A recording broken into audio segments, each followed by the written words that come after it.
authorizing you to make requests for your CLE credit.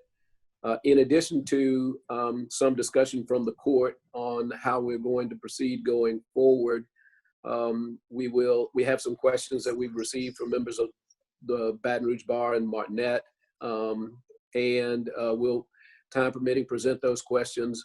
We have two other opportunities for members of the bar to ask questions, one of which is the raise your hand feature that will be activated, and the other is the chat feature. We will, time permitting, also take additional questions from the bar with on those two features. With that, I'd like to recognize and turn it over to Chief Judge Wilson Fields of the 19th JDC. And Martinet, and for allowing us to come before you all again and try to hopefully shed some light on what we're doing here at the 19th JDC come May 18th. Other judges that are on this video conference with us, we have Judge Anderson, Judge White, Judge Kelly, Judge Morvant, Judge Balford, and Judge Kafasi. We have our Judicial Administrator, Ann McCory, and we have from the Clerk of Court's office, Ms. Lisa Stevens, to try to address any questions you all may have. Just to give you a basic overview of what the court is going to look like come May 18th, and then we'll take the questions and other chime in as well. Come May 18th, we're bringing all of our staff back to the building. Although the building is the courthouse is going to be open, we in the 19th JDC, we're not holding any in-court proceedings unless it's of something of an emergency that has been declared by the Supreme Court, or something one of the individual judges deem is necessary for us to conduct business on the civil or the criminal side. Although the building will be open, the Clerk of Court office will be open, and I'll let Ms. Stevens speak to that. Members of the public can come into the building to do their regular and normal filings of any documents they have come May 18th. However, as it relates to our individual courtrooms, we are trying not to have court proceedings, limiting the number of individuals that are coming into the courthouse. We are trying to conduct all of our business, or at least as much as we can, in this form like we're in now, via Zoom conferences or over the telephone. All the judges in the 19 JDC, we have our own individual Zoom accounts, and we will be sending out information as it relates to holding rule days. On the criminal side, they have two platforms. They have the Zoom, and they have what we call court call for them to be able to communicate with Parish Prison and other DOC facilities. So we are trying to do all we can to do everything electronically. We're trying to make the 19 JDC as safe as possible for everybody that comes in, not only our employees, but you, the attorneys as well. So everyone starting Monday that comes to the courthouse, you must have a mask. If you do not have a mask on, then you would not be able to get into the courthouse. That's including employees and the general public. Everybody that comes into the courthouse will have to have their temperature taken. And if your temperature is over 100.4, then you would not be allowed to come into the building. And when I say everyone, that means all court employees, that means clerk of court, 19 JDC, family court, and even us, the judges.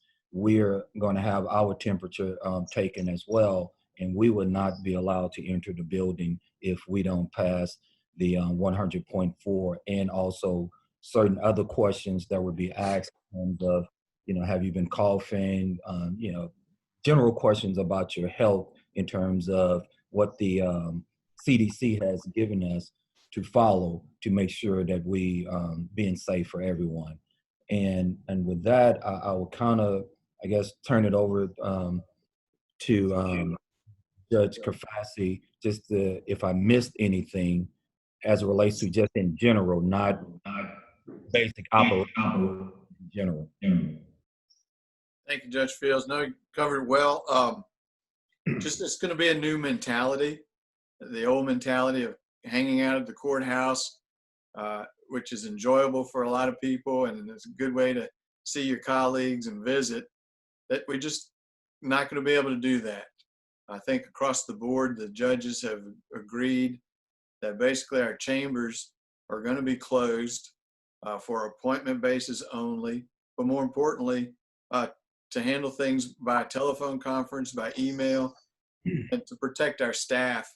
Because as everyone knows, our staffers, they're in small offices. It alarms them to think that people would enter their spaces.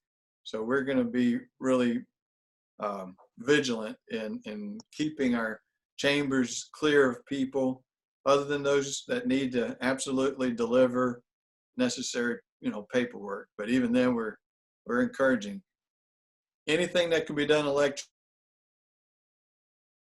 electronically. In person is the last resort. So, and we're all on the same sheet of music as it relates to how this court is going to operate. There may be a few little things as it relates to our individual offices, but from the standpoint of how the 19 JDC is going to operate, we have been meeting weekly, sometimes 2 and 3 times a week, to try to get the court to where we are now. And as the president said, Mr. Blunt, this thing is ever changing from day to day, week to week. But Judge Kelly, would you inform the bar as it relates to when we are going to start back operations per se in the 19th? Yeah. We're going to let the jury trials start with the criminal matters. The civil jury trials will not begin probably until September. We had originally said August, but we've been put off a little further. All of the rules and conferences, pre-trials and everything, they'll be done by Zoom or telephone. If it's a rule or a bench trial, we have put together an order that I think is available on the Bar Association's website. Certainly it's been posted on the 19th JDC's website as to how you go about doing that. And so everything will be done by Zoom. You will be responsible for making sure that your witnesses are present and able to connect to Zoom. They'll initially be put in a waiting room, and then they'll come online as needed. It's going to be a pre-filing of exhibits, not pre-filing. The exhibits, as you know, for evidentiary purposes, unless it's a summary judgment, it has to be admitted during the trial. There will be a court reporter that will be in the proceeding and connected to the Zoom thing. But we're going to need you to provide to the other parties and to the court at least 7 days, delivered at least 7 days prior to the hearing or the trial, the exhibits you intend to use that are, and have them pre-marked. Any demonstrative evidence or any physical evidence needs to be provided an opportunity to the other side to look at it and review it at least 7 days ahead of time before the hearing. Once the hearing is over, if you have provided the court with the original exhibits, we'll put them into evidence if admitted during the hearing. If you have provided copies, you will have 7 days, the parties will have 7 days to marshal the exhibits that are the originals to provide to the court so that we can make a record on it. We're going to try and proceed as well as we can with this. Again, we'll be starting bench trials very quickly in June at least. We'll have bench trials. Conferences will start immediately. If you've not had some already, we've had quite a few already. And then again, on the civil side, I think it'll be September before we start the jury trials. Criminal will start their jury trials, I think, in July. Is that correct?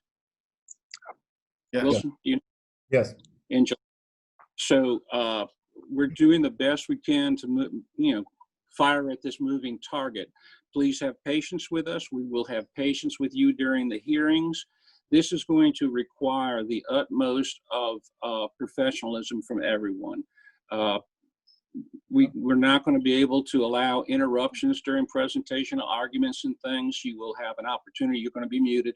You'll have an opportunity to raise your hand via the Zoom deal, and the court will interrupt to take your objection or something, but there'll be no interruption or discussion between the parties during these hearings. We need to be very orderly because we're not all in the same room together.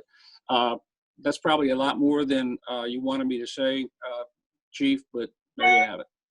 All right, we will get a quick update from the clerk of court in terms of what you can do come May 18th with the clerk of court. With Miss Elisa Stevens, Elisa, won't you let them know briefly what the court clerk of court is going to be doing come May 18th? Sure. Good afternoon, everybody. Probably the biggest thing that I want to let you all know is effective Monday, our hours are going to change due to COVID-19 and staffing issues. The new hours will be 8 o'clock to 4:30. So we will have all of our departments manned. Some of our larger departments, we're going to alternate staff, like 50% of the staff coming in, but we'll have enough people here to handle everything that needs to be handled. We're still asking that if you can e-file on the civil side or mail it in, we would prefer that you did that. We're trying to, protect our employees also. So we're trying to social distancing, keeping our employees apart, and then they're installing tempered glass in our different areas that we interact with the public, so that our employees feel safe about that. So our employees will be wearing a mask if they're interacting with the public, and they understand they have to wear a mask to enter the building. But we're going to keep things running like we have during the last 2 months.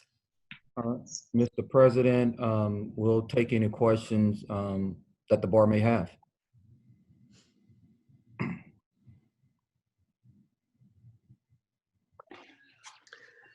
We have 4 questions that were submitted before, but I just a bit of clarification of some of the information Judge Kelly submitted. As far as civil rules, they are being conducted, I guess now and going forward until July by telephone and Zoom, and those are conferences as well. Yes. We're going to do the rule day by Zoom, okay? And there will be a court reporter on the call to making the record and everything. Most of the conferences, we're going to try and do Zoom for our office conferences, but we'll also do telephone conferences. Now, with regard to rules, one clarification I wanted to make. Everyone is used to Monday rule day. What we're going to try and do, it's going to go on a division by division basis, but we're going to try and split them up. So you may get a notice for your exceptions or motions that may be on a day other than Monday, and that's because we're trying to split them up so that we can administratively take care of them via Zoom without a lot of people waiting for a long time in the waiting room to get going. So if you get a notice that says something other than Monday for your Zoom hearing, don't be shocked. It's purposeful. When does the court anticipate holding hearings on such matters as motions to compel and motions for protective orders? Motions for, I'm sorry, I thought you were still talking. Wilson, you can take that. Judge Morvan, where is he? Was on my screen. I don't know if he's still. All right, well, I'll take it then. We're now starting May 18th going to start holding our rules. Each judge going to come back to their office and look at their docket and act accordingly in terms of those matters that are scheduled on their docket. For instance, all matters that are scheduled on my docket for rules, what our IT department is going to do is you go to our website, go under my name, and you're going to see the Zoom link for the rules for that particular Monday. So everybody log in just like they logged in for this Zoom conference. And then like you're sitting in the courtroom, I will come in and pull the 2 or 3 individuals out of the main room, put them in a meeting room, and hold their matters. Well, I'm sorry, I take that back, scratch that. Everybody's going to be in just like they are now. The individuals who have a matter up before the court, their mics are going to be unmuted, and everyone else will be able to listen, and the general public will be able to go to that same site so they can not participate, but be able to view court just as if we were here in court. But we're going back online come Monday. Only thing different, we're trying not to have individuals come to the court. So that's the only difference, Mr. Blunt. Gotcha. And with regard to protective orders, we are already handling those, as those are designated as emergency matters if you're talking about protective orders regarding violence, civil violence issues. With regard to consent orders for protective orders that you send to us, we're signing those now. For contested protective orders with regard to trade secrets and things like that, those would come up on a motion to compel, and we're going to start on those starting Monday. Is there a just logistically or lawyers beyond the order that is on the court's website? Is there anything that's going to be sent to lawyers on notices that inform them that, you know, everything is being handled? You know, there's sort of this default to by Zoom and telephone. Yeah. Yes, and that actually is going to be generated through the clerk of court's office. They send out the notices, so each judge will let the clerk know that these conferences are going to be held via Zoom, or it's going to be held via telephonic, and then the notice that is generated through the clerk's office will have that notation on it, so the lawyers can know. The next question I think is really covered. It was, what about holding scheduling conferences for case management orders? I think the person was asking whether those would be in person, but I think you responded that those will be by Zoom and telephonically. Let's see, I have a specific question regarding briefing schedules for briefs on cases being appealed to the 19th JDC from Baton Rouge City Court. An appellant filed a motion for an extension of time. The motion was granted on March 16th, the day of the initial executive order suspending deadlines, and set the appellate brief due on April 30th, 45 days later. Is the appellant brief now due 45 days after the suspension is lifted? Would that appellee brief be due 65 days after the suspension is lifted? Sounds like a question that sounds in what's the effect of the suspension? Well, during the suspension, is Billy back yet? He can. Yeah, I'm here. I'm back with you. All right. No, any time that was remaining is suspended until the governor lifts that order. I mean, that was all deadlines for responding to, interrogatories or discovery, to answering pleadings. Everything was suspended. So once the governor lifts that order and we go back in, there were 45 days. It was a suspension, not an interruption. There were 45 days remaining. He has 45 days from the date that suspension is lifted. And again, under 5059, you don't count the day that it's lifted. You have 45 days thereafter to file your brief. It's basically the clock stopped and starts again on the 18th. Next question. We have had good experience in the past with the 19th JDC on offering and admitting evidence via electronic media, example, flash drive, and have recently received notice from at least one other court in the COVID-19 phase 1 policies.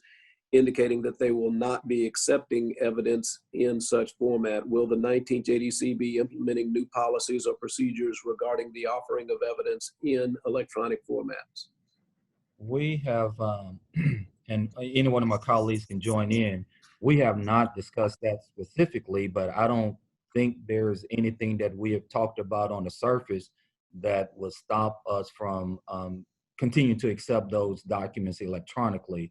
And I'll let one of my other colleagues join in, but I don't see, well, before I make any statement, we hadn't discussed it specifically, but if one of my colleagues see where there's a problem with us continuing to accept that, then certainly we'll talk about it. But as of yet, we have not said we're not.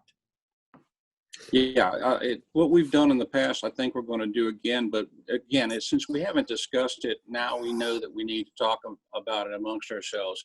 And we're going to have another meeting on Wednesday. Is that right? Yeah. I think Wednesday. And that'll be an issue we'll put on. Thanks for the question. That's a good question. But I think it's going to remain the same as we've always been. But let's wait until we all have a chance to discuss it. Just following up on that, in light of this, I would offer the last town hall we had, we had information we at the court's approval posted to the Baton Rouge Bar's website. You know, pending court approval, we likely will engage in something similar this time. And I would also you know, sort of presume if we have questions not responded to, the court will the court entertain a way that we can push out those responses to the bar as well? Absolutely. I'm going to the chat. We have some questions there in the chat. One is, will the reporting service offered on airlines since closure remain the same? All right. Elisa? Yes. Yeah. Airline will still accept recordings. I'm not so sure that Brandon will continue to do the car service, you know, the valet. He's been at the door and that kind of thing. But once the building opens back up, which I think it may not be until Wednesday, actually, and Monday and Tuesday, they'll do the valet service. People drive through. But Wednesday, I think they'll be allowing the public back into the building to record. Thank you. Next question in the chat. In terms of civil settings, are the cases that were bumped as a result of the stay-at-home order going to be set with priority? When might we expect to get a 10-day jury trial setting? I guess that would depend, obviously, on the judge's docket, but I guess the overall question with regard to priority might be something that could be handled generally. That, in terms of priority setting, that's going to, if you had a case on my docket or Judge Kelly or Marvin, or I think Judge White was still on here as well, contact that individual judge's office to see where your matter is at and let him or her know with both counsel that you want to get your matter back on the docket, and then we will set your matter based on the same type of protocols we've used to get your matter on the docket in the first place. But we're going to look at each matter case by case basis and make a determination of how we put those matters on the docket to move all our dockets forward. Judge White, is Judge White still here? All right. Yes, sir, Mr. President. I think Judge White is now available. Okay. All right. I didn't hear the question. My 93-year-old mother just walked in the room, so I was trying. I didn't hear the question. We'll move to the next one then, and we'll come back and try to give some more information on the criminal side as well. Yes, sir, Mr. President. Are the legal delays, example, prescription resuming on Friday, or has the governor provided any clarification in his updated proclamation? I haven't seen anything in his updated proclamation. Judge Marvin, Judge Kelly, Judge any one of the judges, but I hadn't seen anything. Yeah, his original order addressed it, and nothing subsequently has said it's been lifted. That was something I looked for when we went into this phase one. But Dennis, I'll be honest with you, he addressed openings of certain things, but I've not seen anything definitive that says that that suspension has been lifted. And I, Tim? Judge, just as an aside, I looked for the same and have not seen anything, and actually tried to reach out to the governor's office in that regard, and have not gotten anything as of yet. Question you was giving us, Mr. President. I'm just letting you know All right. I did a little research, and there's I think Judge Morvan is spot on as far as I know. Well, I just want to put a caveat in there, Mr. President, is that our discussions will not be construed to be an advisory opinion. No. I certainly am not giving general legal advice to an entire bar. Nor are we. Mr. President, could I get Judge Carfassi or Judge Balfour or Judge Anderson to let the bar know, because there's been some real changes in the on the criminal side of the house as well. So can I get them to give you all a few of those changes for your members that practice crim? Sure. Judge Anderson, Judge Balfour, y'all want to start off here? You can take it, Fred. Okay.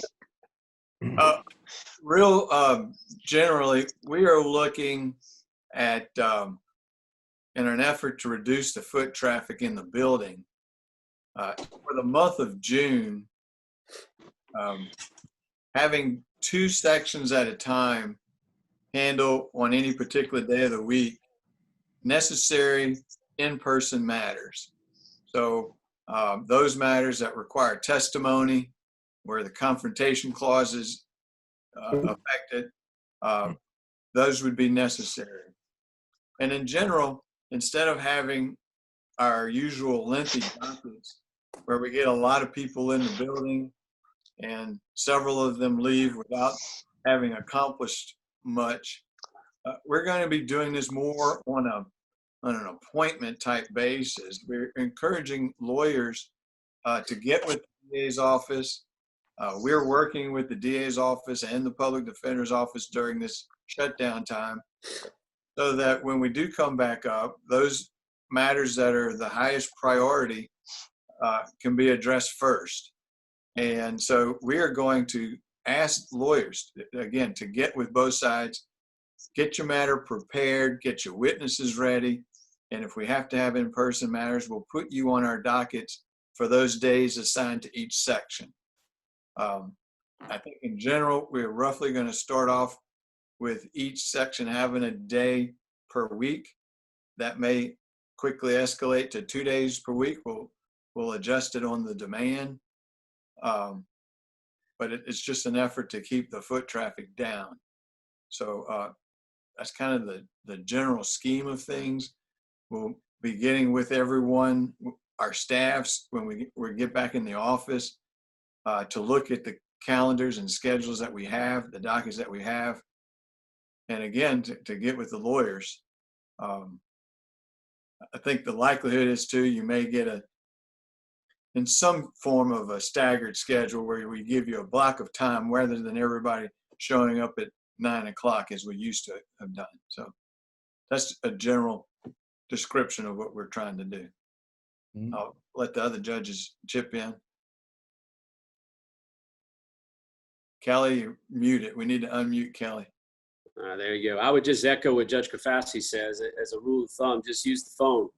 I would call one of the 8 sections you have a matter in front of. If you missed a date during the shutdown and you haven't had an opportunity to talk with the district attorney's office yet to know where you're going to land, just give us a call in any of the sections, so we'll find you, see where you are. If you have something upcoming on one of the dockets within the next, from the last couple of weeks of May through into June, and it's a status or a review or something along those lines, definitely call. We'll see whether or not you're required to be in court or something we may be able to handle in other means. As Judge Capacity indicated, we're still going to use court call. We're going to try to limit the amount of individuals that are transported by the sheriff from the prison. and we each have a day a week where we'll be able to have an exclusive link into the prison where that section can handle those matters. So all the sections aren't trying to call into the prison at the same time. And as for if they're out of parish and they're up in River Bend or somewhere else, we can also make arrangements.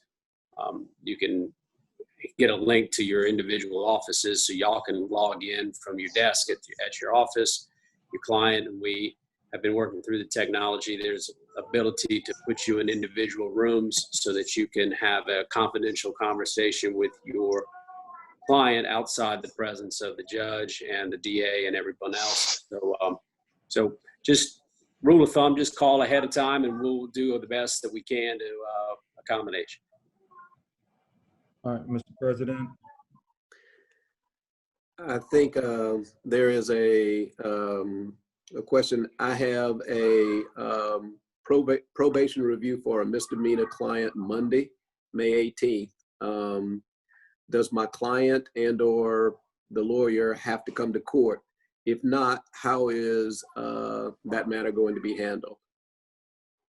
Well, as I said, I would just call that section. We have got, we already had all of our phones rolled over to the J's or answer the calls remotely, and they're up and running. So contact that section, whichever one it is, and they will give you some guidance as to whether who needs to be here Monday. Most likely not, since we're not going to be running, but they'll let you know what we're going to do.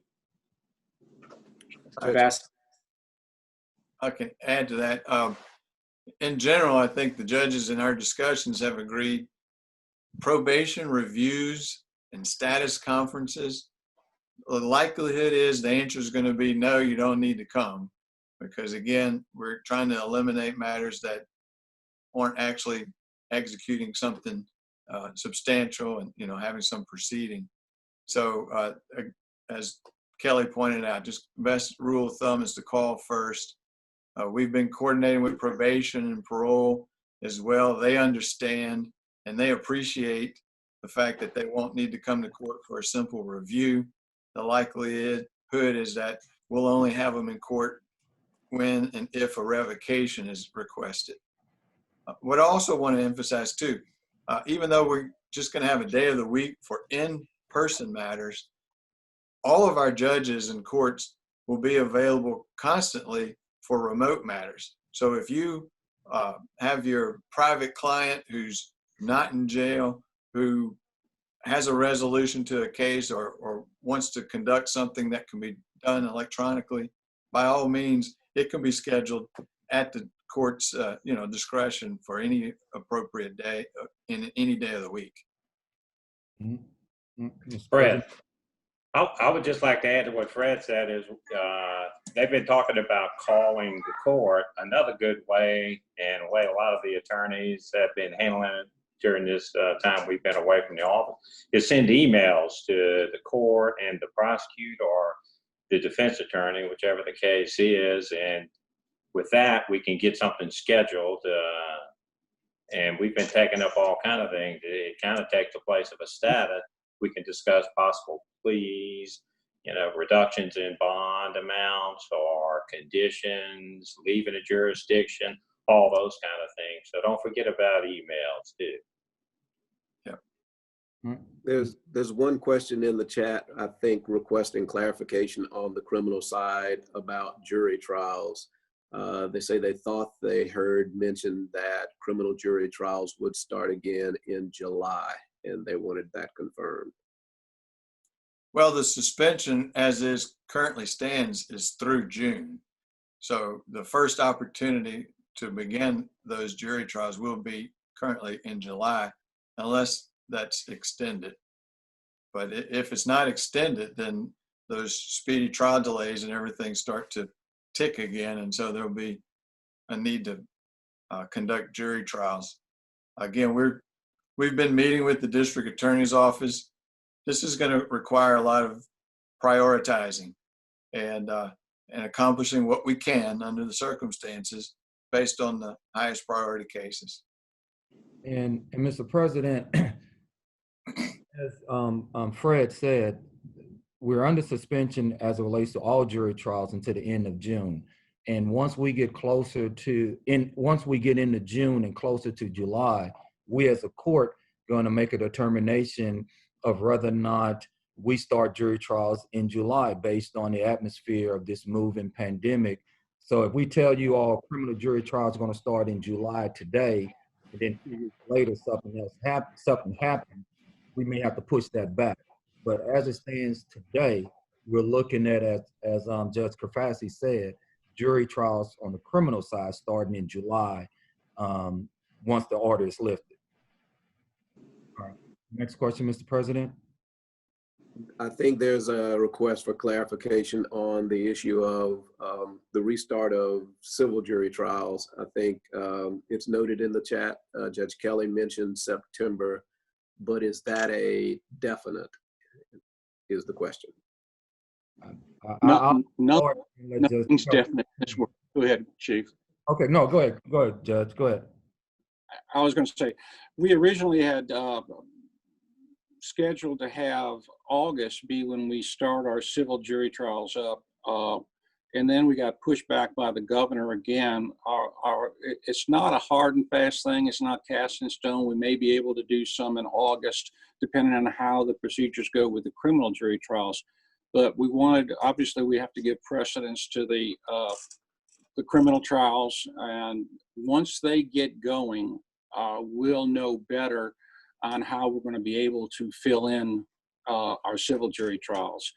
Again, I know these issues are extremely important for y'all, but it's a moving target for us. Thank you, Judge. Has there been any discussion about whether counsel will need to seek larger jury pools in civil matters in the event jurors fear jury duty in being in high-risk groups for potential COVID-19 exposure? No, not so much in terms of requesting higher jury pools. I mean, we're going to have to see how this thing work out. We're going to have, actually, you know, we're trying to get less people to come to the courthouse. But once we start doing jury trials, and as Judge Kelly was saying, this is such a moving target, we can't give you a hard, fast answer right now and saying, hey, we're going to bring, you know, back 400 people to the courthouse for a jury trial, because we don't have the space to have them 6 feet apart in the holding room, in the jury management room. So we're looking at, everybody look at their docket. What jury trial do you think is going to go? And then we're going to manage that jury pool to bring enough individuals down to get the 12 to 14 person jurors that we need. And then even once we get the jurors, we still trying to figure out how are we going to sit the jurors in the courtroom. Are they still going to be able to be next to each other? Or do we have to put them out in the pews? So in terms of jury trial, we're really still trying to make sure we can do it safely for the public and for the litigants that comes to court. Anything different from one of my colleagues? All right, Mr. Blunt. Judges, May 18th rule day, is there a link now to see if there is a Zoom scheduled in the civil sections for that day? No, there isn't. I'm gonna speak to my section. When I have rules on Monday, you will have the link by noon on Friday before the rule day. Now, Judge Kelly and Judge Morvant and Judge White, as it relates to their rule day, if they have rules on Monday, then they're going to put out when they're going to put their link out and or how they're going to put their link out in terms of those rules. So since they're on now, let's let them address whether or not they even have rules on Monday. Judge Kelly, then Judge White, then Judge Morvant. I do not presently have any rules scheduled for Monday. Simply because it's just been an administrative issue with my judicial assistant and I. So I don't have anything scheduled for Monday the 18th. And I don't know whether the next week we haven't scheduled. Definitely 2 weeks out we haven't scheduled, but I think I might have some on the 25th or whatever it is. And well, it would be the 26th because 25th is Memorial Day. But right now, I don't have anything on the 18th. I don't know about Judge Morvant or Judge White. Judge White, do you have any rules set for this coming Monday? I do not. Judge Morvant? I don't either. The following Monday possibly would be my first date, just like Tim. But the 18th is going to be just trying to figure out how we're going to get all this organized. And remember, y'all are going to get notices. If you haven't gotten a notice for Monday, then you're not going to have a hearing on Monday. And also understand that although we, the judges, have been meeting every week and even coming to the courthouse, a lot of our employees have, we have not allowed them to come to the courthouse.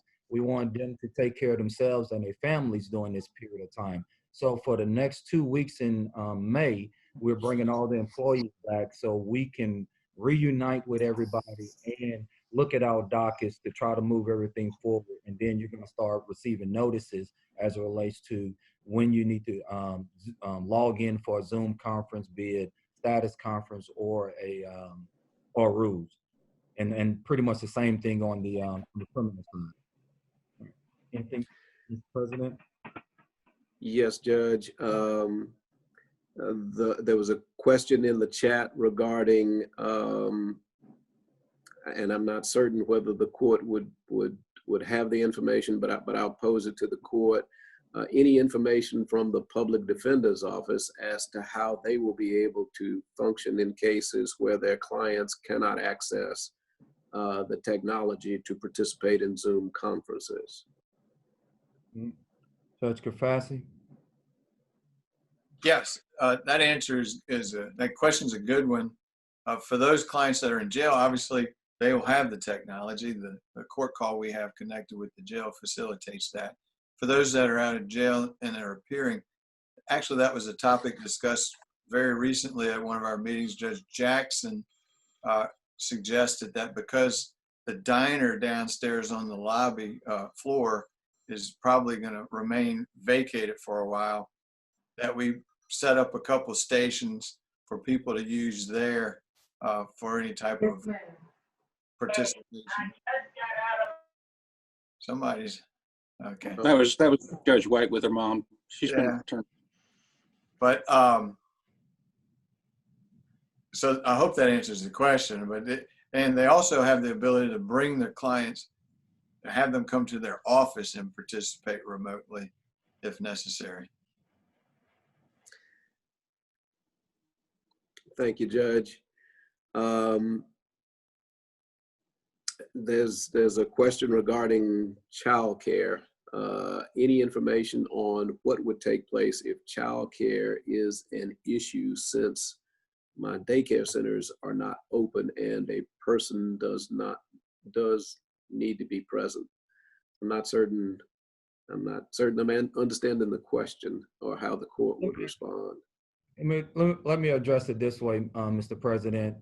All of us, as we stated, are trying to do things remotely and to do it as it relates to video conferences. So if an attorney has a child that he or she doesn't have child care for, by us doing proceedings like this, that should suffice from the standpoint of being able to hold your conference via video or via the telephone.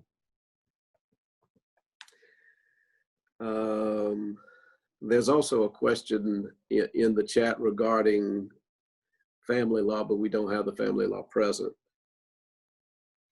Family court present, so I'm sorry. Let's see, I have a couple more sent directly to me. Will attorneys need to file motions to reset things that were scheduled to take place during the stay-at-home order, or will those items be automatically reset by the court? Judge Balfour, Judge Balfour, won't you take that from the criminal side? It needs to be unmuted. You need to, Yeah, so from the criminal side, we're certainly going through all of our dockets, I know in our section, and trying to address all of them. I know the district attorneys are managing their dockets and are looking at all the things that they've missed. So we've been working hard. I know all the sections have, even during this period, going through their dockets and trying to move things forward. We've been handling all arraignments for incarcerated individuals, any new arraignments, any pleas. So we've been moving items along. So I would say on the criminal side, there's no need for anyone to file a motion to have anything reset. You can look for it to come from the court. Judge White, won't you take it from the civil side? Mr. President, would you read the question to her again? Yes, the question is, will attorneys need to, for matters that were previously set for hearing during the time of the stay-at-home order, will there need to be a motion filed to reset them, or will the court automatically reset those matters? The court will automatically reset those matters. And it's a benefit to the civil lawyers too, because they won't have to bear the additional cost of filing their pleadings. So it will be automatically reset. And what the judges will be doing is trying to manage it. And there may not be everything that was set on, like for instance, a particular rule day will all be lumped together. We may go and break it down to eliminate the amount of people that may be in a holding room via Zoom. So this next week, when we go back, that's something that the staff, it's kind of hard to remotely figure out some of these things, but we will have our mask on and exercising social distancing in our chambers. And each judge and their employees will make a decision as to what works best for them. But there's no need to file a motion to have it reset. Judge Crafassi, I think. Yeah, just reminded me of talking about waiting areas. I didn't include this earlier in our criminal proceedings. Because our jury assembly room won't be used for prospective jurors in the month of June, we're going to treat that large area as a waiting area for the in-person matters, so that we don't have to have a pileup of people in one courtroom. If that courtroom does get more than necessary, and we'll determine a number that's going to be used across the board probably, but the person will simply report to that jury assembly room, stay there. There'll be seating, socially distanced, and then called up to the courtroom when they're ready to appear. So that's how we're going to utilize that space, at least through June. And Mr. President, as it relates to, as Judge White and Judge Balfour spoke about rescheduling things, please don't hesitate to contact our office and let us know that, hey, I had a matter scheduled in March or April, and it got passed because of COVID-19. Can I get back on the docket?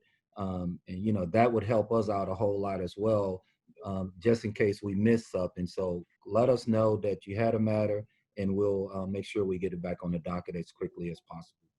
Yeah, I agree. One of the things, as far as the trials and rules are concerned, we'll set those. We'll get those reset, trying to take the ones that were supposed to go first, at least in my division.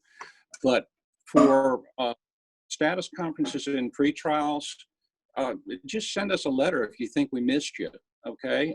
Don't spend money filing something that you've already spent money to file. But we have so many conferences and statuses and things that we may have missed. You just send us a letter. We'll put you down as quickly as possible. With regard to the hearings on trials, if you think you've been missed or don't get a notice for a while, call us and we'll look at it and see when we're going to issue it, or if we already had issued it. But yeah, don't refile a motion to reset, and at least at this point. I know the clerk office may not like to hear that, but We're fine. We've been sending out notices. I've sent out a lot for Judge Morvant's section, for Judge Chip Moore section. So we're pretty current on what we've received. Yeah, no, I was teasing about he the filing. he was joking. Yeah. He was joking. He was- All right, Mr. Is President. there a timeline for when the court will again resume in-person hearings? Judge Morvant? Morvant still with us? Yeah, I think he's trying to get the speaker back on. All right. I think they're trying to turn his speaker on. There he is. Morvant, we can hear you now. Okay. And the question was what? Is there a timeline for when the court will again resume in-person hearings? Well, technically, according to the Supreme Court order, we can do them when we start opening up. But what they've asked us to do is, if at all possible, have via Zoom or some other video those hearings. We can't force the lawyers to do it, but the lawyers cannot withhold consent to that unreasonably, which I guess would require another hearing on our part. But if there's something that can't be done by Zoom and has to be done in court, I mean, that's kind of what we've been referring to when Judge Crafassi was saying we're going to have that room downstairs. We're prepared to start doing that, provided that the necessary safeguards are in place. We've got the screens, the plexiglass screens coming into the courtrooms. We want to have all of our safety protocol in place before we actually have a civil hearing where people are live and in court. Yeah, no, don't. Yeah, the only clarification I want to make to what Judge Morvant just said is that the Supreme Court issued a recent order regarding the need for consent of the parties. Such consent shall not be unreasonably withheld. It includes language that obviates the need for us to have a hearing on the consent issue because it goes to the discretion of the trial court whether it's unreasonable or not. So at the end of the day, it'll be the trial court who will decide if there's an objection, whether it's a valid objection to it or not. And of course, that would be a writ you would take on that.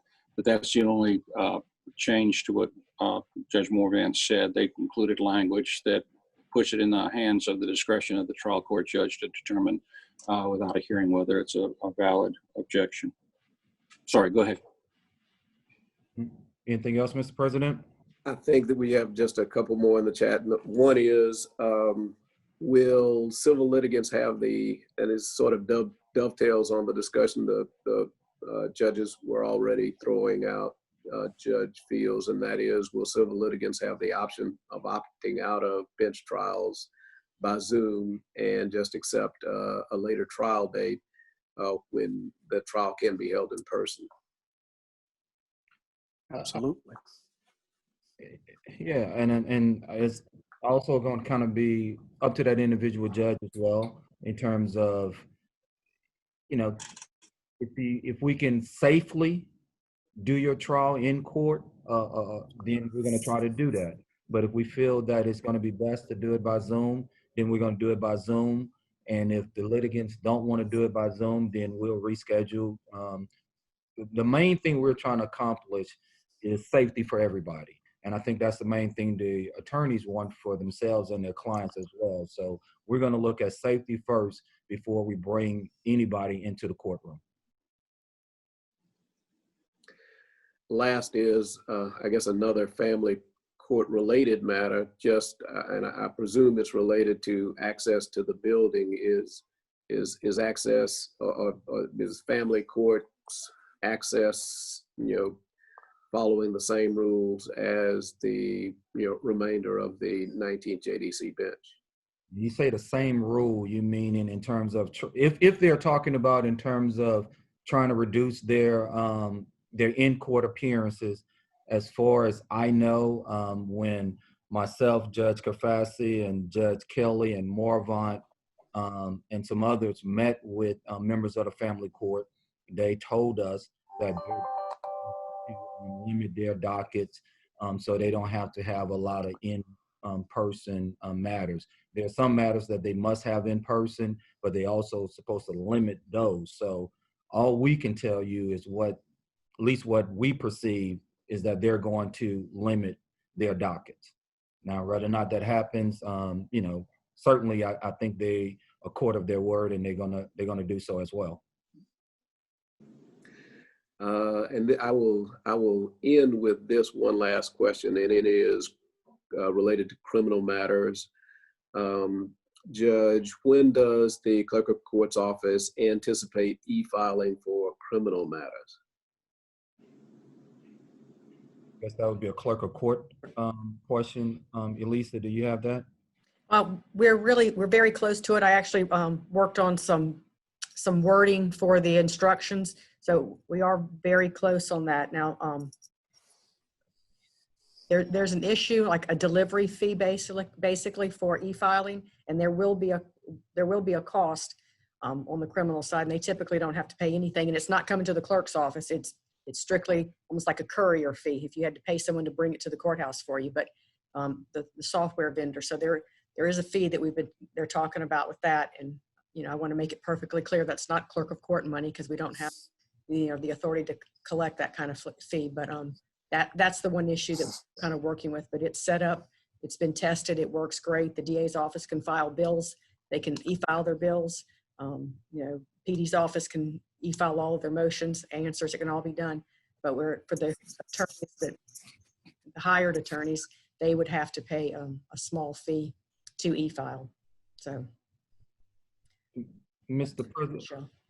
I think, Judge, that concludes all the questions we have in the chat, and did want to thank the court again. And I will leave it to Chief Judge Fields if you have some remarks to close us out. Yes, and I don't know, Mr. President, if we got time. I think maybe about 6 of our judges on here. If I can give them 30 seconds to I think we have time, Your Honor. Judge Marvon. The only thing I'm going to ask, I'm kind of following up on what Judge Kelly said initially about documents and evidence. This is going to be a whole new world for all of us. And the one thing that we as judges are counting on is the cooperation of the bar and the members. And, the code of evidence and the uniform rules require that if y'all can reach stipulations, y'all can exchange documents and streamline things. That's going to make this Zoom presentation work a lot better. But we're going to need the cooperation and the professionalism of members of the bar in order for this, the next 3, 4, 5, whatever many months, successfully. All right. Judge Anderson. I don't really have anything to add other than this is new, and we're also open to break the chat. So if you have some suggestions, send them our way. Judge Kelly. I ask everybody just to be patient with the system. I also am going to make a special request to each of you who are on this right now and are gaining this information to do your best to disseminate it out to all of the rest of the attorneys that you know, or at least let them know that you understand some of what our procedures are going to be. Because there's less than 100 of you all viewing this thing, but we've got a couple thousand in the Baton Rouge Bar and thousands outside of it that handle matters in the 19th. So the more of you that can let them know what you've learned, the better. Okay. Thanks a lot, guys. Judge Balfour. Unmute. Judge, there we go. Judge Balfour. Yeah, I would say that, echo what some of my brethren have already said, but when in doubt, just kind of reach out to the court. We're going to do our best to make this work. It's not going to be seamless. I mean, there's going to be some hiccups, but we're going to do our best up here to make it happen for you and for your clients, because that's what is important to you guys, and we're going to do our best to make it happen. So just stay in contact with us, and we'll do what we can. Judge White. Unmute. Judge White. I want to reiterate the importance of having patience as we go through this process. If you're like me, 6 weeks ago, I didn't even know anything about Zoom. Now we have a Zoom account. I have my password on the account, but I don't know how to operate it. And so this next week, please give us some time. You know, I know we're back in, but give us time to figure out how we're going to best serve you. So again, patience is the key. If you have any questions, please call. Certainly we answer all emails if you don't get a ready response. Thank you. Judge Kafasi? Thank you, President Blunt and Ann Gregory with the bar for providing this venue, this opportunity. And for those in criminal court, you know that Judge Marabella retired again, and has recently been confirmed that Judge Lou Daniel is accepting the ad hoc position and will be presiding over Section 8 until that position is filled. So just a tidbit of information for you all. We welcome him back. Well, Mr. President and members of the bar, we want to thank you all for giving us this forum once again. Just one quick thing that I'm planning on bringing to the judges next week, and if this passed or however we decide to do this, but carriers, since we're trying to limit any type of contact, we may ask that if you send someone to file something and send a courtesy copy or whatever up to the judge's office, down on the first floor at the information desk, we may have a spot for you to drop that off, and so you don't have to come up on the elevators and you know, you don't have to come up on the elevators. But be that as it may, we want to thank you all, and we really appreciate you all giving us this opportunity, and all my colleagues. Looking forward to starting work again in the building on May 18th and doing what we can to continue to move the wheels of justice. Thank you, Mr. President. Thank you, and hopefully, you know, we are going to make certain that we give as wide access to the information that we've received from the court. Likely, we'll try to reduce some of this to bullet points that we share online, and potentially other you know, sharing online opportunities as best the bar can, both with Martinet and with the Baton Rouge Bar Association. Judge Fields and members of the bench and representative of the clerk's office, you know, we miss. I have to say this, and this is something that is I know critical to all of us. Ms. Stevens Randall, we appreciate you know, your service in particular, given it's got to be difficult to have, you know, working in a totally different environment, and I know that the members of the bar appreciate at least having the opportunity to have continued to file stuff and move stuff forward, because phone calls, regardless of COVID-19, phone calls to us on what about my matter? Have you got it done? Have you at least get it on file? Those calls have continued. Your Honors, I think by vote of the bar, I'm authorized to say, just again, a big thank you for continuing to dispense justice in some very difficult circumstances. And with that, Waiting on the video, Mr. President, of you singing, so you're not going to cheat us of that this year. Judge, thank you, Judge Fields, for reminding everybody on the town hall. With that, I think we will conclude our town hall.